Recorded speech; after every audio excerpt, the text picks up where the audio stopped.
नमस्कार मित्रों, खेल और खिलाड़ियों की आवाज़ खेल पथ में आपका हार्दिक स्वागत है। दोस्तों, उत्तर प्रदेश विधानसभा चुनाव के परिणाम आ जाने के बाद योगी आदित्यनाथ जी 25 मार्च को दूसरी बार प्रदेश के मुख्यमंत्री पद की शपथ लेने जा रहे हैं। इस मंत्रिमंडल में खेल मंत्री कौन होगा यह अभी तय नहीं है, लेकिन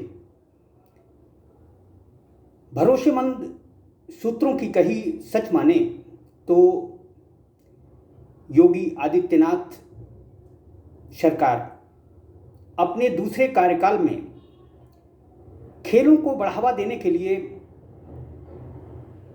न केवल खेल बजट बढ़ा रही है, बल्कि खेलों में महिला खिलाड़ियों की भागीदारी बढ़ाने के भी प्रयास किए जा रहे हैं। सूत्रों का कहना है कि उत्तर प्रदेश का खेल बजट अब 500 करोड़ रुपए होगा तथा प्रतिभाओं को खोजने के लिए नई प्रणाली विकसित की जाएगी। अब यह नई प्रणाली क्या होगी, यह भविष्य के गर्भ में है, लेकिन भरोसेमंद सूत्र का कहना है कि योगी सरकार पिछले कार्यकाल की नाकामियों को हर हाल में अपने दूसरे कार्यकाल में पूरा करना चाहेगी। दरअसल देखा जाए तो उत्तर प्रदेश में पिछले 2 साल खेलों के लिहाज से बहुत ही शोचनीय रहे हैं। यद्यपि 2022 के जनवरी माह में सरकार ने आनन फानन में मेरठ में मेजर ध्यानचंद स्पोर्ट्स यूनिवर्सिटी का शिलान्यास कराने का महती काम जरूर कर लिया था, लेकिन यूनिवर्सिटी बनने में अभी समय लगेगा। उत्तर प्रदेश की बदहाल खेल स्थिति का आलम यह रहा कि जहां उसके तीनों स्पोर्ट्स कॉलेज बंद रहे, वहीं लगभग 44 आवासीय खेल छात्रावास भी पूरी तरह से बंद है। उत्तर प्रदेश खेल निदेशालय यद्यपि सहखर्ची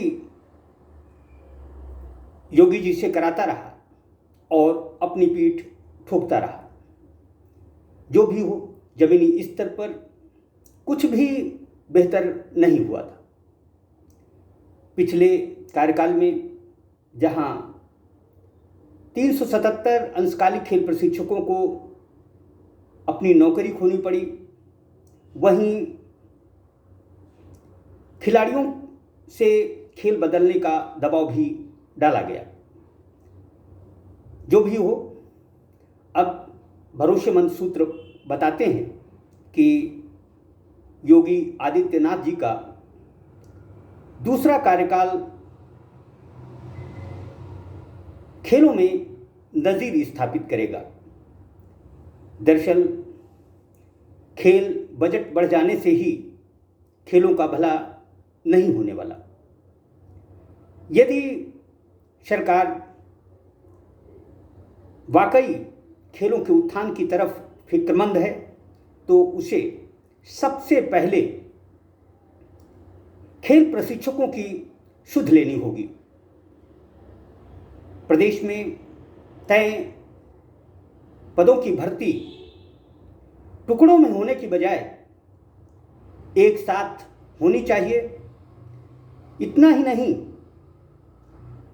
आउटसोर्सिंग के माध्यम से प्रशिक्षकों की नियुक्ति का जो निर्णय पहले लिया गया उसे भी रद्द किया जाना चाहिए। देखा जाए तो मार्च 2020 में निकाले गए 377 अंशकालिक खेल प्रशिक्षकों में 100 से अधिक महिला प्रशिक्षक भी थीं।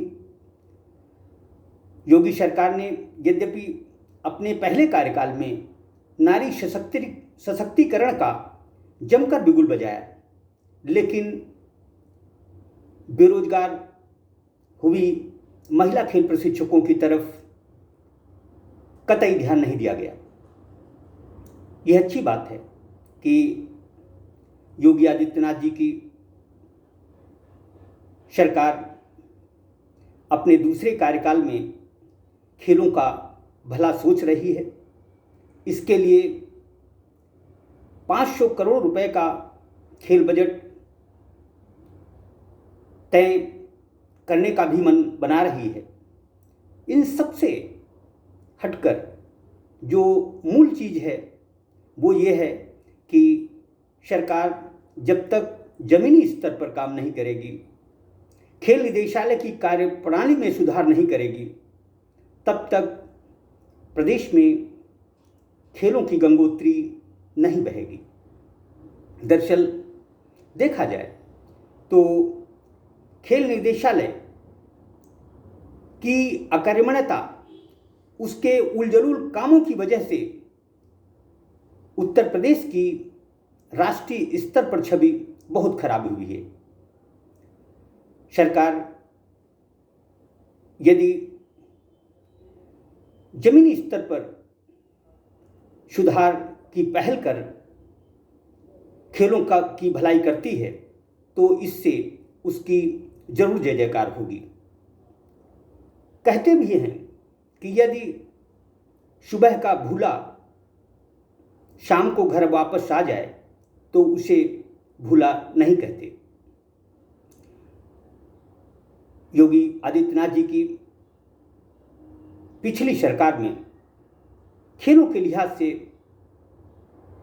कुछ भी अच्छा नहीं हुआ था। प्रदेश की आवाम, खेल प्रेमी जनता, खिलाड़ी, खेल प्रशिक्षक, शारीरिक शिक्षक सभी चाहते हैं कि उत्तर प्रदेश खेलों में उत्तम प्रदेश बने, लेकिन कैसे? इसके लिए जमीनी स्तर पर खेल निदेशालय को सुधार करने होंगे, अपनी कार्यप्रणाली को उसे सुधारना होगा। खेलों का भला हिटलरशाही से नहीं हो सकता। महिलाओं के खेलों में बढ़ावा देने की बात भी बहुत हद तक ठीक है, लेकिन इसके लिए भी ज़रूरी है कि महिला प्रशिक्षकों की अधिकाधिक नियुक्ति हो। नियुक्ति अंशकालिक संविदा आउटसोर्सिंग के माध्यम से नहीं, बल्कि 12 महीने के लिए होनी चाहिए।